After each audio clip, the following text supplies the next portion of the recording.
here at Book Expo America, and today we're taking advantage of the fact that we're still here, and we've invited author Chris Hedges on to talk about his most recent book, which just came out this month.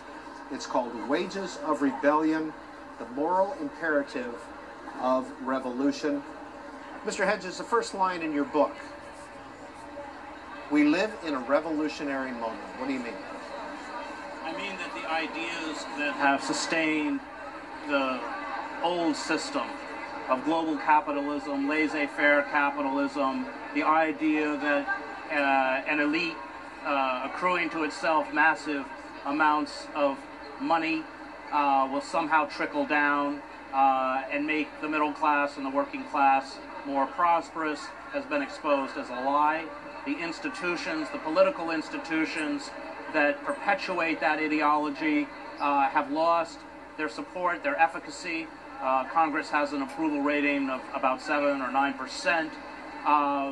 And we've entered what the theorist Antonio Gramsci describes as an interregnum, a period where we have lost faith in the ideas that buttress a particular political and economic system, but we have yet to articulate or find a vision for what should replace it. But that the discontent is there, even the anger is there, a sense of betrayal, the realization across the political spectrum that, in essence, corporate power no longer concerns itself with the rights or grievances of the citizenry, I think is extremely widespread. So do you see collapse of the current system? Ultimately, yes. The system's not sustainable. Anytime a small cabal takes power and twists institutions of power to serve their own ends, then, as you can go all the way back to Aristotle, as Aristotle wrote in Politics, then you end up either with revolt or tyranny. When that comes, what sets it off? Oftentimes, decaying systems can sustain themselves for a very long time. The Austro-Hungarian Empire was in rot probably from 1848 until the end of World War II. These systems can go on a long time. In essence, what they are systems that don't respond rationally to the rights and the needs of the citizenry. It doesn't matter what the citizens want. Nobody wants wholesale surveillance, but we get it anyway. Everybody is sick of the wars in Iraq and Afghanistan, but they never end because they make a certain segment of the economy that manufactures arms very wealthy. Nobody wants these TPP or CAFTA agreements, but they're rammed through anyway, and of course they're held in secret. Even our legislators are not allowed to speak about them.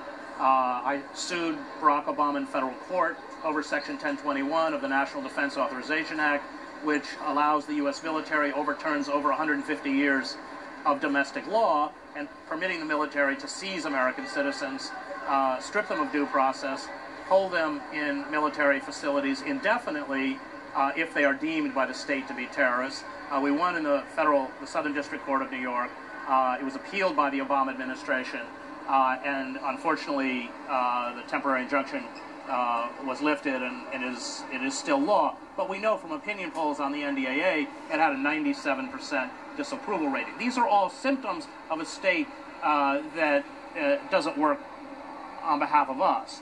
And that angst, I think, really runs all the way across the political spectrum. Now, if the state continues to ignore the legitimate grievances and the suffering, economic suffering of the population, despite appeals for a sensible reform, then inevitably it will trigger more radical responses that will ultimately lead to a confrontation between large segments of the population and the state. When it comes, what triggers it, oftentimes these things are triggered by a crisis. In the case of Yugoslavia, which I covered as a foreign correspondent, it was hyperinflation, but an economic meltdown with climate change. We're seeing, of course, severe droughts in places like California, another act of catastrophic domestic terrorism. But anything that kind of, the system can't sustain a shock, and it triggers a reaction. I mean, I would talk about Black Lives Matter with all of these people walking through the streets of cities like Baltimore or Ferguson. We live in a country where almost every 28 hours an African-American man or woman is shot dead, lethal force, they're usually unarmed. We have videos of our police actually murdering unarmed civilians, and yet, despite the outcry, it continues.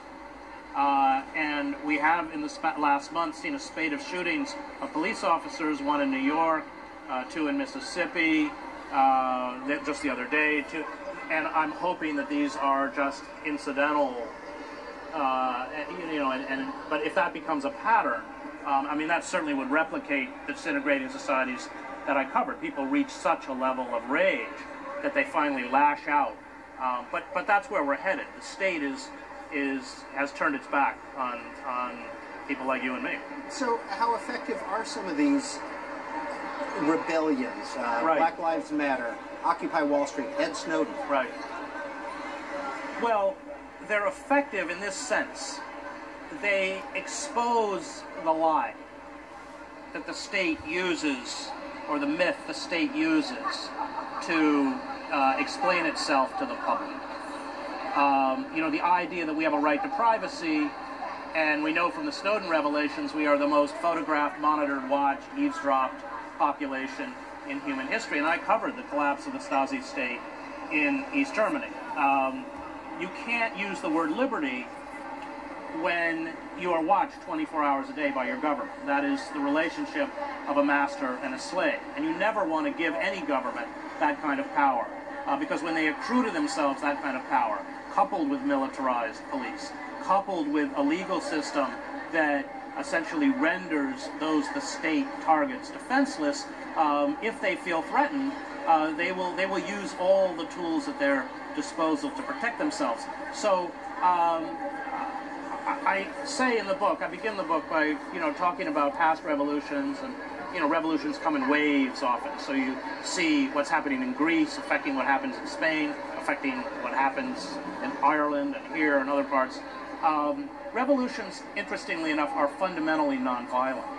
All of the great theorists of revolution, I quote Crane Brinton and here and Davies and others, say that no revolution, I think this is correct, is successful until significant segments of the internal security apparatus defect or are no longer willing to protect a discredited power elite. So despite there was certainly violence in the Russian Revolution, especially anarchist violence, assassinations of Alexander II, etc., but what broke the back of the Tsarist regime was the Petrograd bread riots in 1917.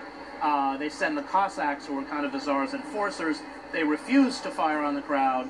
They fraternized with the crowd. The Tsar is rushed back from the front, and he has to abdicate in a railway siding in a carriage. Now, I watched the same thing in East Germany, and that was probably, up until our state, the most sophisticated security and surveillance apparatus, dwarfing even Stalin's Soviet Union.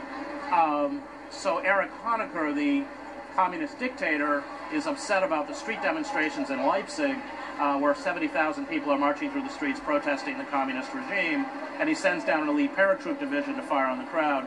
They get there, they refuse to fire on the crowd. Honecker loses power within a week. The same thing with the Shah. As soon as the Shah flees the country, and then the armed forces in 1979 are no longer willing to protect the Shah, and Khomeini and the clerics are able to take over. That's how revolutions work.